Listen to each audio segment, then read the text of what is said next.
દ્વિતીય સામયિક પરીક્ષા 2026 ધોરણ 11નું એકાઉન્ટનું આપણે પેપર સોલ્યુશન જોવાના છે. ખૂબ અગત્યનો વિડીયો છે. વિભાગ એ થી આપણે શરૂઆત કરીશું.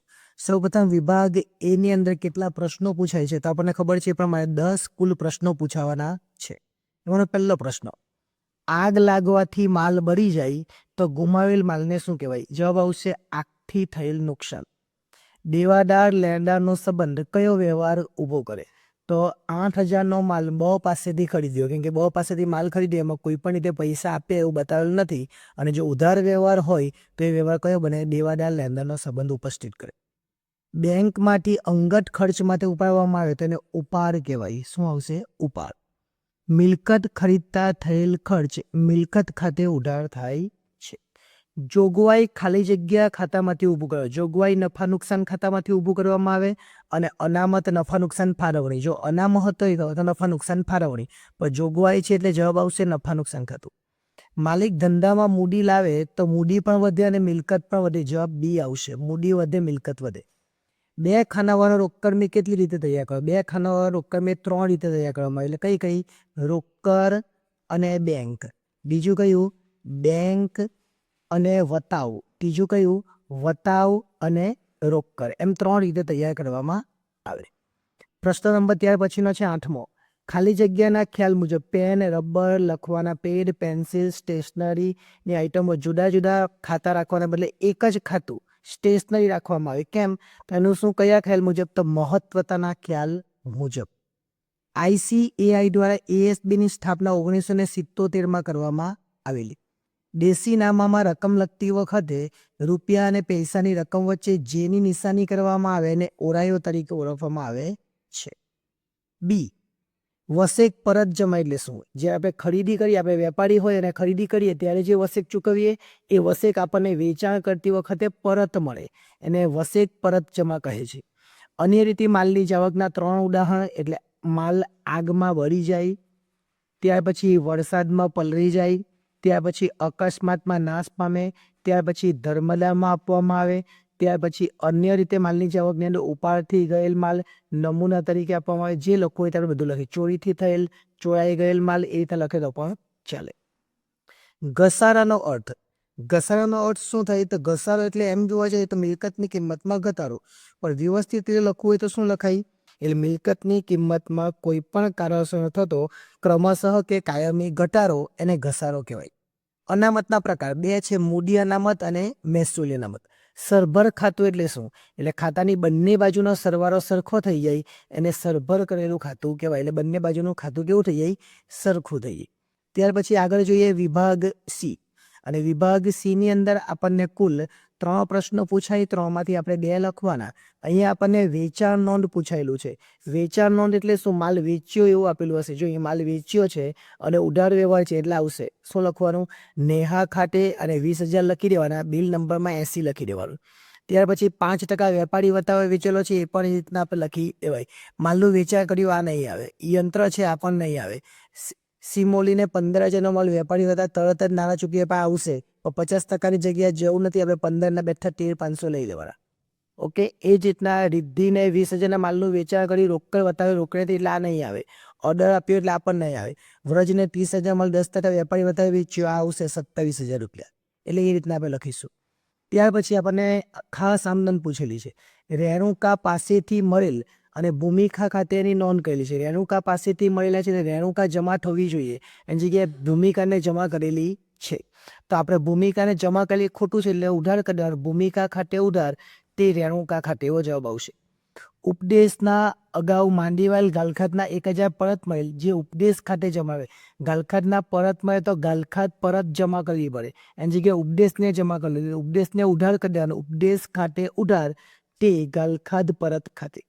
શર્માને ચૂકવેલે શર્મા ઉધાર કહેવાય, એની જગ્યાએ વર્માને ઉધાર કરેલું છે એટલે જવાબ આવશે શર્મા ખાતે ઉધાર, તે વર્મા ખાતે. આ રીતની એ ભૂલ સુધી જાય એટલે ખાસ આમદન થઈ જાય. ત્યાર પછી અહીં જોઈએ આપણે ઈશ્વરલાલે લખેલ નીચેની આમદન સુધારવા માટે જરૂરી ભૂલ સુધારણા કરે.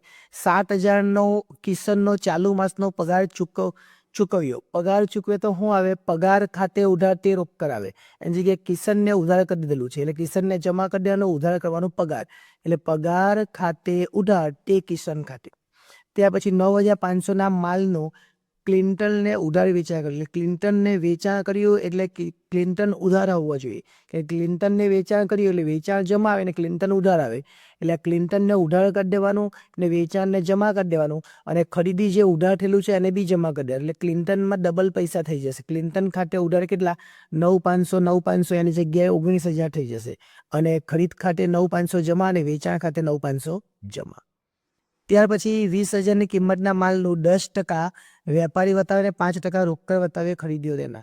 હવે ખરીદ ખાતે ઉધાર તે રોકડ ખાતે પરંતુ વટાવની નોંધ કરેલી નથી. 20,000ના 10% એટલે 2,000 થાય એટલે 18,000 આવે અને 18,000ના પાછા 5% એટલે 900 આવે. એ 900ના વટાવની નોંધ કરવી પડે એટલે આપણું કામ થઈ જાય. એટલે આમનો શું આવે? ખરીદ ખાતે ઉધાર તે રોકડ ખાતે તે વટાવ ખાતે. આ લખેલું નથી એટલે ખરીદ ખાતે ઉધાર તે વટાવ ખાતે પાછું આપણે કરી દેવાનું એટલે પૂરું થઈ જાય. ત્યાર પછી આપણે વિભાગ ડી તરફ આગળ વધીએ. વિભાગ ડીની અંદર પણ આપણને 4 પ્રશ્નો પૂછાય અને 4માંથી આપણે 3 પ્રશ્નો લખવાના રહેશે. નીચેના વ્યવહારો પ્રિયાની આમદનમાં લખવાનું છે. રોકડેથી ખરીદ્યું એટલે ખરીદ ખાતે ઉધાર તે રોકડ ખાતે. 8,000નો માલ નંદન પાસેથી શાક પર ખરીદ્યો. આપણો બીજો જે વિકલ્પ હતો એ જ શું આવશે? ખરીદ ખાતે ઉધાર તે નંદન ખાતે. 4,000નો માલ જીજ્ઞાને વેચ્યો એટલે જીજ્ઞા ખાતે ઉધાર તે વેચાણ ખાતે.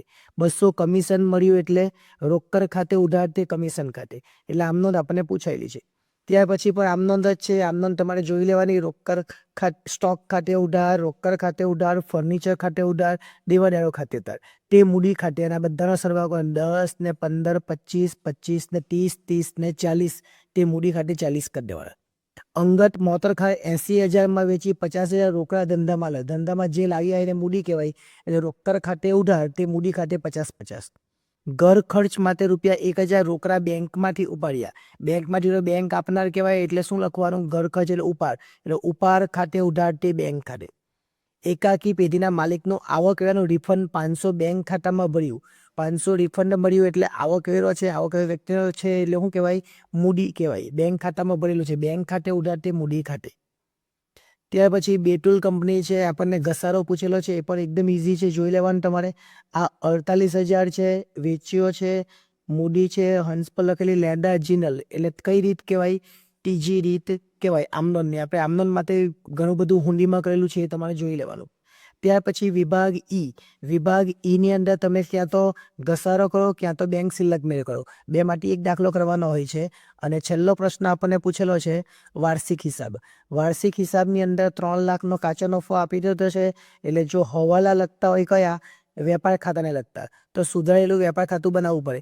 એક પણ હવાલો આપણને વેપાર ખાતાને લગતો દેખાતો નથી એટલે વેપાર ખાતું બનાવવાને ડાયરેક્ટ જ નફા નુકસાન ખાતું બનાવી દેવાનું. પગાર 31/12/14 સુધીનો ચૂકવાયેલો છે. ચલો પગાર કેટલો છે? પગાર અહીંયા જોઈ લે. આપણે હવાલા જોઈ લે ખબર પડી જાય. પગાર કેટલો છે? 54,000. 54,000 ચૂકવાયેલો. તમારે લખો નફા નુકસાનની ઉધાર બાજુ પગાર અને 31/12/14 સુધીનો. એનો મતલબ કે 9 મહિનાનો ચૂકેલો. 54/9 એટલે 6,000 આવે અને 6,000 1 મહિનાનો એમાં 3 મહિનાનો બાકી છે. 3 મહિનાનો બાકી એટલે કેમ? 31/3 સુધી એટલે 18,000 પગાર ચૂકવવાનો બાકી કહેવાય. એટલે શું લખવાનું? પગાર નફા નુકસાનની ઉધાર બાજુ 54,000 વત્તા ચૂકવવાના બાકી કેટલો? 18,000 અને 12 લખી દેવાના 72,000. અને આ 18 જે છે સીધું નીચે ઉતારવાનું એટલે મૂડી દેવા બાજુ પર લખવાનું ચૂકવવાનો બાકી પગાર. 1200નો વીમા પ્રીમિયમ 30/9 એટલે 6 મહિના પહેલાનું કહેવાય. એટલે તમારે કહો 1200 ગુણ્યા 6/12 એટલે 600 આવશે. આ 600 અગાઉથી ચૂકવેલ કહેવાય. હવે કરવેરા અને વીમો ઉપર હશે, જોઈ લે. એ કરવેરા અને વીમો છે કેટલો છે? કરવેરા અને વીમો છે 7200. એટલે લખવાનું કરવેરા અને વીમો માઇનસ અગાઉથી ચૂકવેલ કેટલા? 600. એટલે 72 માઇનસ 600 અને જે આવે 6600 એ 12 લખી દેવાના. અગાઉથી ચૂકવેલ ક્રોસ એન્ટ્રી મિલકત લેના બાજુ પર.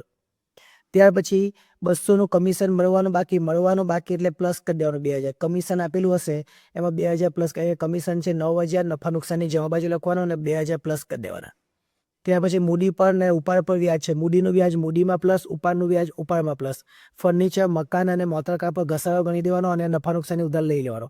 20,000ના દેવાદારોમાંથી 50% રકમ ગાલખાત માંડી લેવાની છે. 50% ગાલખાત આપણે માંડી લેવાની છે. 5% ગલ ખાતે રમે છે. સામાન્ય અનામત ખાતે 10,000 લઈ જવાના છે. નફા નુકસાનની ઉધાર લખવાનું અને મૂડી દેવા બાજુ પર લખવાનું, એટલે આપણું કામ થઈ જાય. ગુપ્ત હવાલો કોઈ દેખાતો નથી, એટલે આપણે આ રીતના કરીએ તો આપણો દાખલો આખો પૂરો થઈ જાય. એટલે આ પેપર તમને કામ લાગશે, એટલા માટે આ પેપરનો વિડીયો બનાવ્યો છે, જેથી કરીને તમારી પરીક્ષામાં પણ તમને કામ લાગે. નેક્સ્ટ ટાઈમ જ્યારે મળીશું ત્યારે બીજા એક વિડીયો સાથે આગળ વધીશું. આભાર.